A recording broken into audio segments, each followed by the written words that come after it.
Hi అండి అందరికీ. ఈరోజు రొయ్యలు ఫ్రైడ్ రైస్ చేస్తున్నానండి. ఎలా చేయాలో చూపిస్తాను. వీడియో చూసి నచ్చితే మీరు కూడా ఒకసారి ట్రై చేసేయండి. ఇంకా లేట్ చేయకుండా చేయడానికి కావాల్సినవి చేసే విధానం ఎలానో చూపిస్తాను, చూసేయండి. ఇక్కడ నేను కట్ చేసి పెట్టుకున్న వెజిటేబుల్ కూడా మీరు ఇలా కట్ చేసుకుని పక్కన పెట్టుకోవాలండి. అలాగే రొయ్యలు కూడా తీసుకోవాలండి. ఈ రొయ్యలు నేను ముందుగానే ఉడకబెట్టుకున్నానండి. కొంచెం పసుపు సాల్ట్ కలిపి ఉడకబెట్టుకున్నాను.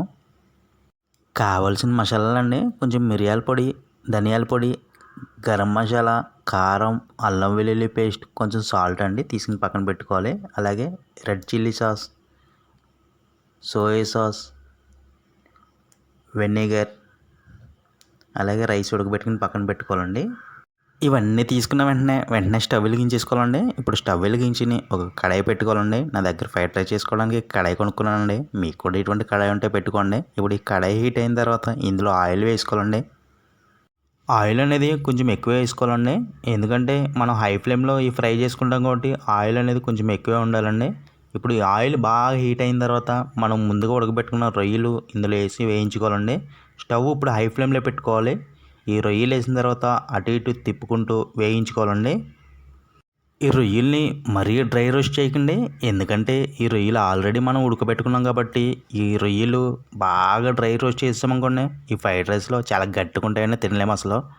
అందుకు కాబట్టి మనం ఇది పచ్చివాసన పోయేంత వరకు వేయించుకోవాలండి. స్టవ్ మాత్రం హై ఫ్లేమ్లోనే ఉండాలండి. ఈ రొయ్యలు తిప్పుతూనే ఉండాలండి. ఎందుకంటే మనం తిప్పడం మానేస్తే ఒక పక్కనే ఎగితే రొయ్యలు శుభ్రంగా అటు ఇటు తిప్పుతూ వేయించుకోవాలండి. ఇప్పుడు ఇందులో మనం ముందుగా ఫ్రెష్గా నూరు పెట్టుకున్న అల్లం వెల్లుల్లి పేస్ట్ యాడ్ చేసుకోవాలండి. ఈ అల్లం వెల్లుల్లి పేస్ట్ ఫ్రెష్గా వేసుకుంటేనే బాగుంటుంది టేస్ట్ అనేది. ఈ అల్లం వెల్లుల్లి పేస్ట్ వేసి ఒకసారి శుభ్రంగా కలుపుకోవాలండి. ఇప్పుడు ఇందులో మనం ముందుగా కట్ చేసి పెట్టుకున్న వెజిటేబుల్స్ ఒకటొకటిగా వేసుకోవాలండి. ఒక్కొక్క కొత్తిమీర పక్కన పెట్టుకుని కనమేడిని ఇందులో వేసుకోవాలండి. చూడండి ఇలా వేసుకుని స్టవ్ హై ఫ్లేమ్లో పెట్టుకుని ఇవి వేసుకున్న తర్వాత కూడా మంచిగా అటు ఇటు తిప్పుకుంటూ కలుపుకోవాలండి. ఇలా కలుపుకోకపోతే ఇవి మాడిపోతాయండి. స్టవ్ మట్టుకు హై ఫ్లేమ్లోనే ఉండాలి. ఇవి హై ఫ్లేమ్లో ఉండడం వల్ల త్వరగా మగ్గుతాయండి. ఇవన్నీ ఈ వెజిటేబుల్స్ ఎప్పుడు మనకి ఉడికినాయి అని ఎలా తెలుస్తాయంటే ఇవన్నీ మెల్ట్ అయిపోతాయండి. ఇవి ఉడికితే ఇలా మెల్ట్ అయిపోతాయి. అప్పుడు ఈ స్టేజ్లో ఈ ఉడికినాయి అని మనం అర్థం చేసుకోవాలి. ఈ వెజిటేబుల్స్ అన్నీ ఇలా ఉడికిపోయిన తర్వాత అండి ఇప్పుడు మంట అండి చిన్నగా చేసుకోవాలండి. అదేనండి కొంచెం స్లో చేసుకోవాలి మంట స్లోలో పెట్టుకుని మనం ముందు ఉడకబెట్టుకున్న రైస్ అంతా ఇందులో యాడ్ చేసుకోవాలండి. ఈ రైస్ని వండుకున్నప్పుడు అండి ఒక 75% కుక్ చేసుకుంటే చాలండి.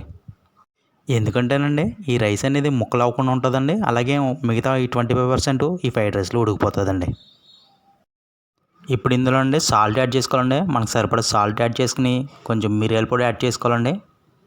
కొంచెం గరం మసాలా అండి, అలాగే కొంచెం ధనియాల పొడి, కొంచెం కారం వేసుకోవాలండి. మనం ఇంట్లో చేసుకుంటే మసాలాలన్నీ మనకి ఎంత కావాలో కారం అనేది ఎంత కావాలో మనం వేసుకుంటామండి సరిపడా. మనం ఇంట్లో చేసుకుంటే ప్లస్ ఏంటంటే అండి మన ఇంట్లో చిన్నపిల్లలు ఉంటే మసాలాలు తక్కువ వేసి చేసుకోవచ్చు. వాళ్ళకి హ్యాపీగా పెట్టచ్చు.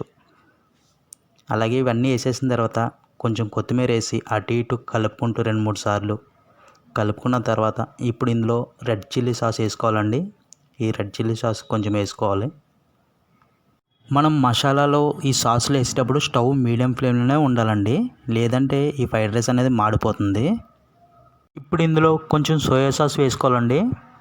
అలాగే కొంచెం వెనిగర్ కూడా వేసుకోవాలండి.